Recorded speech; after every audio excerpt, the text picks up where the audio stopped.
जिंदगी जिंदगी हाँ जिंदगी जिंदगी. नमस्कार. रेडिओ विश्वास 90.8 कम्युनिटी रेडिओ, तुमचं जगणं तुमचा आवाज. श्रोते हो, आज आपल्याकडे आलेली आहे आकाशिक रेकॉर्ड रीडर आणि रेकी मास्टर आर्या साखरदांडे. आर्या, खूप खूप स्वागत आहे तुझं रेडिओ विश्वासवर. Thank you sir. आर्या, हे आकाशिक रेकॉर्ड रीडर हा विषयच नवीन आहे. हो. कधीतरी कोणाला रेकी मास्टर म्हणजे काय हे तरी माहिती असेल, पण आकाशिक रेकॉर्ड रीडर हे मी पण ऐकलेलं नाही या अगोदर. तर मला हे सांग, हे आकाशिक रेकॉर्ड रीडर म्हणजे नेमकं काय? ॲक्च्युली आकाशिक रेकॉर्ड्स म्हणजे असं की पूर्वी ना आपले भारतामध्ये सप्तऋषी होऊन गेले, तर त्यांना जेव्हा समजलं की आपल्या आकाशाच्या वरती 6th पोर्टल आहे, तिथे आपल्या सगळ्यांचे पाप पुण्य कर्म अशा सगळ्या गोष्टी लिहिलेल्या असतात रेकॉर्ड्सच्या फॉर्ममध्ये. तर त्यांनी मेडिटेशन करून ते सगळं ॲक्सेस केलं आणि ते ताडपत्रीवरती लिहून ठेवलं. फक्त झालं असं की लोकांना ते समजायला अवघड होत होतं, म्हणून ते नंतर भृगु ऋषींच्या मदतीने संस्कृतमध्ये त्याचं बनवलं गेलं कॉपीजमध्ये, आणि मग ते इतर ऋषींना किंवा सगळ्यांना समजावलं गेलं.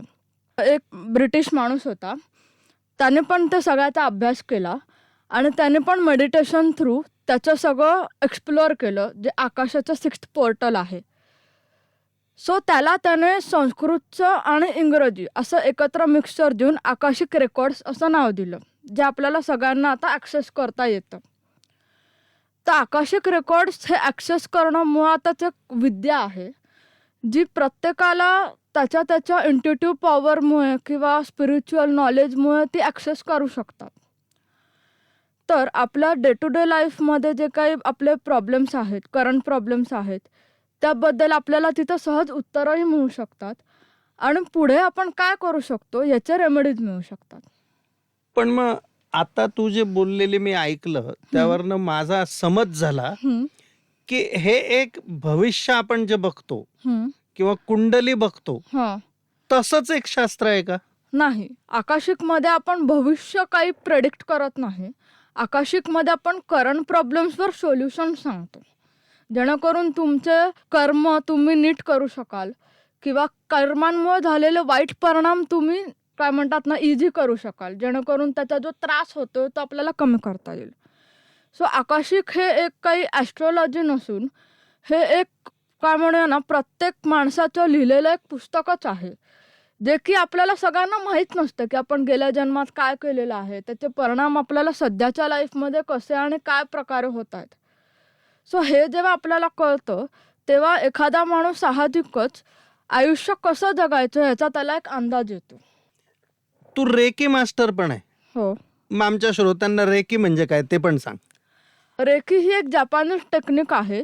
वासाऊ युसुकी हे त्यांचं नाव आहे, ज्यांनी ही सुरू केली.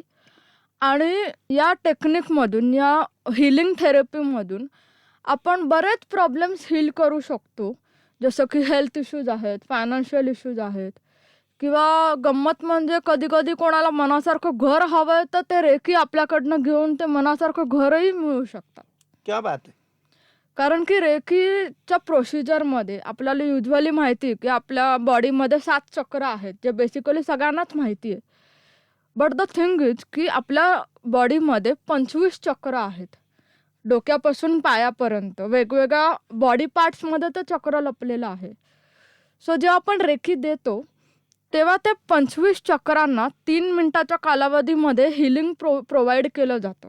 आणि आपण त्याच वेळेस एक संकल्प पण टाकतो, जो की तुमच्या करंट प्रॉब्लेमवरती रिलेट करतो. म्हणजे आता फॉर एक्झाम्पल सांगायचं तर कोणाला जर डिप्रेशन आहे, डिप्रेशनच्या गोळ्या ट्रीटमेंट चालू आहे आणि जर ते साईड बाय साईड रेकी घेता आहेत, तर आपण संकल्पामध्ये असं टाकतो की त्यांचे डिप्रेशनची जी सिव्हिअरिटी आहे ती कमी झाली आहे, ते अतिशय आनंदी वाटत आहे त्यांना, ते फ्रेश वाटत आहे त्यांना, किंवा त्यांच्या गोळ्यांचं जे पॉवर आहे ती कमी झालेली आहे and they are feeling very energetic.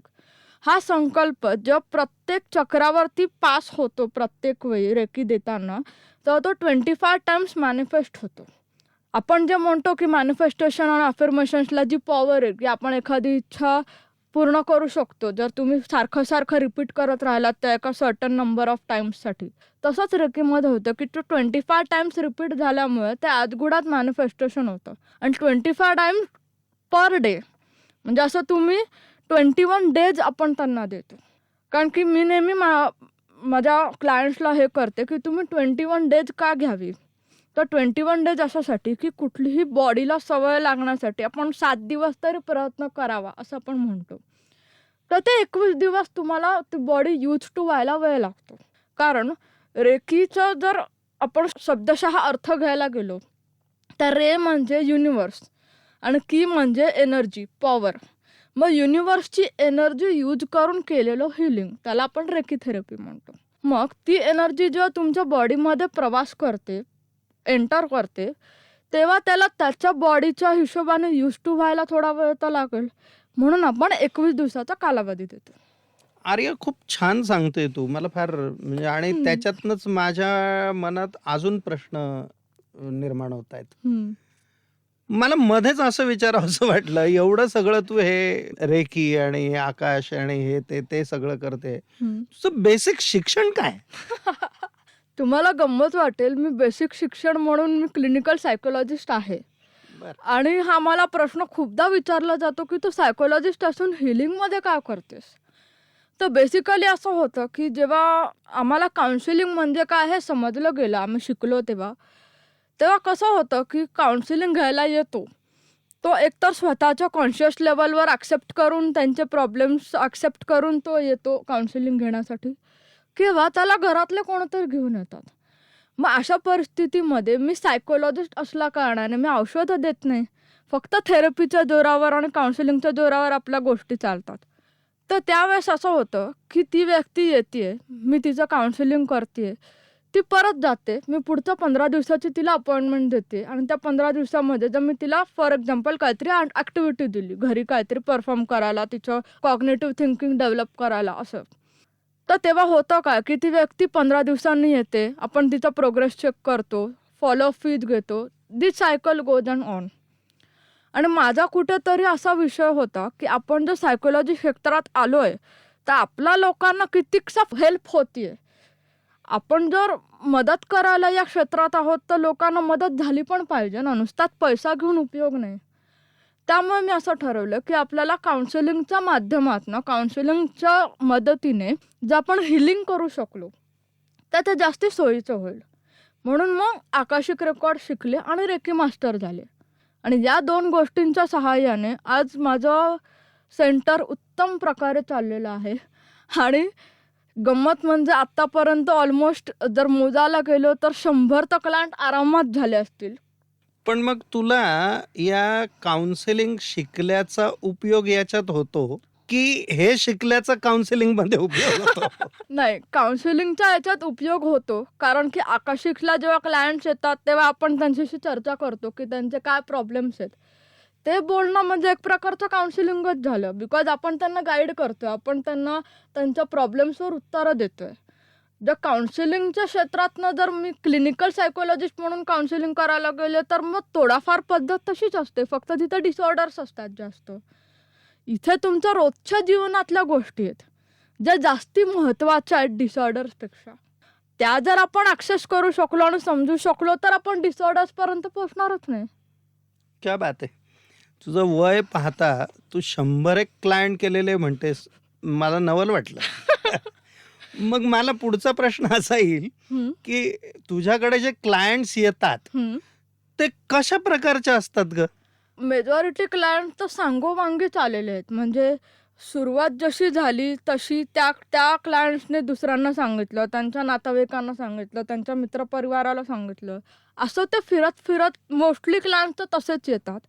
आता मगाशी म्हटल्याप्रमाणे की माझं गुगलवर पण असं आहे, त्यामुळे ते गुगलवर असल्यामुळे गुगलवर सर्च करून सुद्धा लोक येतात आणि गुगलवरती आपला नंबर टाकलेला असल्यामुळे ते कॉन्टॅक्ट करूनही आपली चौकशी करतात.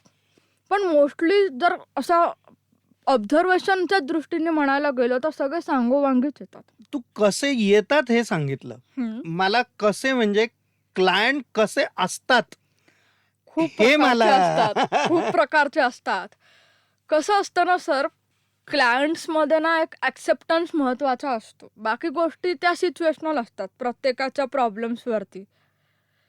खूप प्रकारचे क्लायंट्स आहेत. त्यातले काही जे आहेत ते त्यांना आयुष्यात काही प्रॉब्लेम्सच नाही आहेत. पण क्युरिओसिटी की आकाशिक म्हणजे काय? त्यामुळे त्यांना स्वतःचे रेकॉर्ड्स ओपन करून बघायचं असतं. काही जण असे आहेत ते खरोखरच टेन्शनमध्ये असतात आणि आपण जे म्हणतो ना की सगळे आपले मार्ग कधी ओपन होतात जेव्हा आपले भोग संपायची वेळ येते. तुमचा जर तो प्रॉब्लेमचा पिरियड जर संपत आला असेल तर तुम्हाला ऑटोमॅटिकली सगळे मोकळे मार्ग दिसतात ज्याच्यातनं तुम्ही त्याच्यातनं बाहेर पडू शकता. तसंच काय ते माझ्याकडे येणाऱ्या क्लायंट्सचं असतं. कारण हे मी प्रत्येकाला आवर्जून सांगते की तुम्ही जेव्हा माझ्याकडे येता तेव्हा एक गोष्ट तुम्ही समजून घ्या की तुम्ही माझ्याकडे येण्याची ती वेळ तुमची आली आहे. कारण की तुमचं या भोग जे आहे, तुमचा जो वाईट पिरियड चालू आहे त्याच्यातनं तुम्ही बाहेर पडणार आहात. काही वेळेला असं झालंय का की तुझी परीक्षा घ्यायलाच कोणीतरी आलं? हो, 2-3 वेळा झालंय. पण गंमत अशी आहे की माझी परीक्षा घेता घेता त्यांनाच त्यांची उत्तरं मिळाल्यामुळे ते काय म्हणतात ना, त्यांना बोलायला पुढे काही चान्सच मिळाला नाही. कारण की आपण त्यांचेच रेकॉर्ड्स ओपन केले आणि जे लिहिलेलं आहे ते मी सांगते. कारण आकाशिक रेकॉर्ड्समध्ये मी मेडिएटर म्हणून काम करते. आता फॉर एक्झाम्पल बघायला गेलं तर सपोज आपण तुमचे रेकॉर्ड्स ओपन केले तर तुमचे जे मास्टर्स आहेत, तुमचे जे एंजल्स आहेत, तुमचे जे गुरु आहेत, त्यांच्यामध्ये आणि तुमच्यामध्ये मी मेडिएटरचं काम करते. कारण तुम्हाला ती विद्या अवगत नाही आहे, तुम्ही ते ॲक्सेस नाही करू शकत आहेत आत्ता. त्यामुळे त्यांच्या रेकॉर्ड्स ओपन केल्यामुळे त्याच्यात जे काही ते मास्टर्स मला सांगतात ते मी त्यांना पुढे पाठवते. सो माझी परीक्षा घेता घेता त्यांचीच पंचायत झाली असे आपण म्हणू शकतो. मला अजून एक छान तुला विचारावंसं वाटतं की एखादा याच्यामध्ये मजेदार प्रसंग घडला का एखादा? किंवा म्हणजे 2 मला प्रसंग पाहिजेत. एखादा मजेदार हां, किंवा एखादा गंभीर झाला बस. गंभीर सांगते पहिले. बर. आकाशिक रेकॉर्ड्ससाठी रीडिंगसाठी एक क्लायंट आले होते आणि त्यांच्या घरातल्या एका व्यक्तीचं लहान वयातच अकाली निधन झालं. म्हणजे अननॅचरल डेथ जे आपण म्हणतो तसा प्रकार. आणि ती व्यक्ती त्यांच्या घरात म्हणजे घरी नव्हती तेव्हा, ती लांब राहत होती तेव्हा. त्यामुळे त्यांना काही कळायलाच मार्ग नाही की एक्झॅक्टली झालं काय. तर जेव्हा त्या माझ्याकडे आकाशिक करायला आल्या तेव्हा आपल्याला त्या प्रश्नांची उत्तरं शोधता शोधता तो जो सोल होता त्या व्यक्तीचा त्याने येऊन मला खूण केली की मला बोलायचं आहे त्यांच्याशी. बर, क्या बात आहे. आणि आकाशिकमध्ये मी सोल्सशी बोलू शकते. आणि आपण जेव्हा सोल्सशी बोलतो तेव्हा ते सोल्स असे असतात की जे गेलेले आहेत त्यांच्याशीच आपण बोलू शकतो. कारण जर सोल जिवंत असेल तर समोरासमोर गप्पा नाही होणार का? त्याला बोलवायची गरज काय? त्यामुळे जेव्हा त्याने मला खूण केली की मला बोलायचं आहे त्यांच्याशी तेव्हा आपण त्याला बोलवलं, त्या सोलला तिथे बसवलं आणि जे काय घडलं होतं त्याच्या मृत्यूच्या दिवशी तर सगळं त्यांनी त्या व्यक्तीला सांगितलं, क्या बात क्लायंटला सांगितलं. बर. आणि त्याच्यामध्ये काही गोष्टी अशा होत्या ज्या क्लायंटने मला सांगितल्या पण नव्हत्या, ज्या त्या सोलने आपल्याला सगळ्या क्लिअर केल्या की मागची बॅकग्राऊंड स्टोरी असते ना, आपण म्हणतो एखाद्या गोष्टी मागे, तसा तो प्रकार. तर हे गंभीर गोष्ट. गमतीचा भाग म्हणाल तर जसं मी मगाशी म्हटलं की काही क्लायंट्स असे पण येतात की ज्यांच्या आयुष्यात काही प्रॉब्लेम्सच नाही आहेत, त्यांना उत्सुकता म्हणून यायचं होतं किंवा करायचं होतं. त्या एक लेडी होत्या, त्या आल्या होत्या आणि त्यांनी मला सांगितलं, असं कधी आपण ऐकलंय का एका बाईच्या तोंडून की मला कुकिंग आवडत नाही, काही केलं मला कुकिंग म्हणजे किचनमध्ये पायच ठेवायला आवडत नाही, असं कधी ऐकलंय का आपण एका बाईच्या तोंडून? नाही. त्यामुळे त्यांनी जेव्हा मला सांगितलं तेव्हा मी हसले. म्हटलं का बोलताय तुम्ही, असं कसं काय? मग आम्ही त्यांचं जेव्हा बघितलं तेव्हा त्या त्यांच्या एका मागच्या जन्मात शेफ होत्या रेस्टॉरंटमध्ये आणि त्या प्रचंड नावलौकिक करिअर करत होत्या. त्यामुळे नंतर त्यांना इतका त्याचा कंटाळा आला होता कारण रात्रंदिवस तेच काम चालू आहे आणि त्या बोलून गेल्या की पुढच्या जन्मात मला कुकिंगचा पण नको आहे. त्यामुळे या जन्मात त्या कितीही काही झालं तरी त्या किचनमध्ये पाय ठेवायला त्यांना अजिबात आवडत नाही.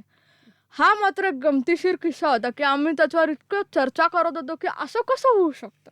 मला याच्यावरनं एक खूप छान आहे आठवलं, भारतरत्न लता मंगेशकर. हम्म, त्यांना जेव्हा प्रश्न विचारला तेव्हा त्यांनी सांगितलं होतं की मला पुन्हा परत हम्म. जन्म असेलच तर लता मंगेशकर व्हायला आवडणार नाही.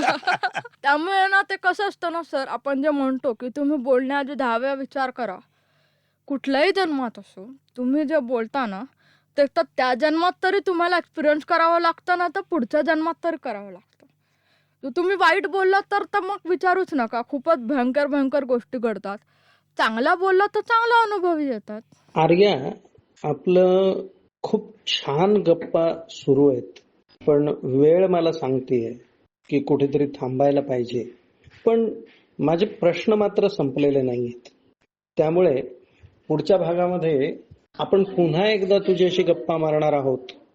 तेव्हा आत्ता आपण थांबूयात. श्रोते हो, ही होती आकाशिक रेकॉर्ड रीडर आणि रेकी मास्टर आर्या साखरदांडे. पुढच्या आठवड्यात पुन्हा आपण तिला भेटणार आहोत. तोपर्यंत ऐकत रहा रेडिओ विश्वास 90.8 कम्युनिटी रेडिओ. तुमचं जगणं, तुमचा आवाज. जिंदगी जिंदगी जिंदगी हाँ जिंदगी जिंदगी